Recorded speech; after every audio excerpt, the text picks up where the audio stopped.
We've added that to the mix. And it's great. Well, it's not great because it hurts, the rubber, but anyway. Listen, I just wanted to say something really quickly because I realized anybody who's religious, who might be inclined to watch my videos, probably wouldn't watch my 3-part series on how to respect religion, God, and church. So this is the simple version. Religion is for the hasty. We're working on something quotable here. Religion is for the foolish and impatient. Or just religion, everybody says religion's for the foolish. Religion is for the impatient. Religious people have heard the foolish thing before. But impatient? Oh, I don't think I want to be impatient. What do you mean impatient? Well, what I mean is that God is perfectly capable of revealing himself if there were a God. Perfectly capable of giving us all the answers that he wants us to have. So you're impatient because you might think of God not revealing himself as a test to see who will have faith and blah, blah, which is the dumbest thing ever. What if we look at it instead as a test? Who's going to be arrogant enough and impatient enough to invent bullshit so that they can sleep at night? Oh, I'm sorry, that shouldn't have been so harsh. I'm imagining if I were an omnipotent being of a species or of a universe, I'd be so annoyed that I turned around 2 seconds. Of course, I'm omniscient, so I also knew, even though I turned around 2 seconds, look back, and my creation thinks they know about me, and I haven't said jack.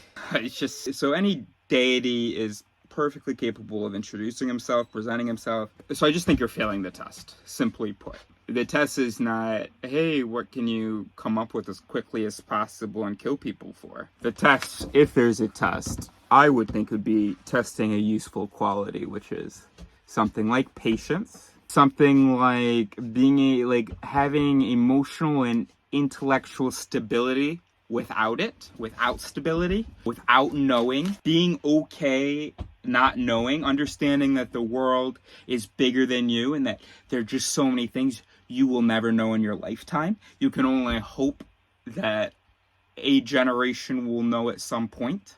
Yeah, those are virtues. Blindly believing in killing is not a virtue. Patience, being comfortable not knowing, humility, knowing that you don't know, being able to work together to avoid jumping to conclusions, to avoid impatience and hastiness, and those are things worth testing. Not that I would presume to know God like you all do, but that's just my thought about, what is that? It's so weird. What is that like?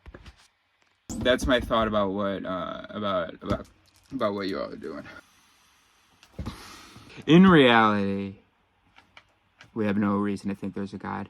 We understand very well how the brain invents the various aspects of a God and then puts it all together to be a God. So I'm really almost just trying to pander to that spiritual instinct you have and that blah blah, just to get. Yeah, so in reality, it's not particularly something worth considering, this possibility, but of course it is possible there's a God. And it's just such a joke how far you've gone with that possibility and how arrogant. I didn't actually mean to be that mean. Actually, let me add this. Suppose there were a God. Suppose it was nothing like humans, because humans are just another animal that it created. Of course, this doesn't tell us who the ultimate God is. Just like we can create life, humans can in 2023.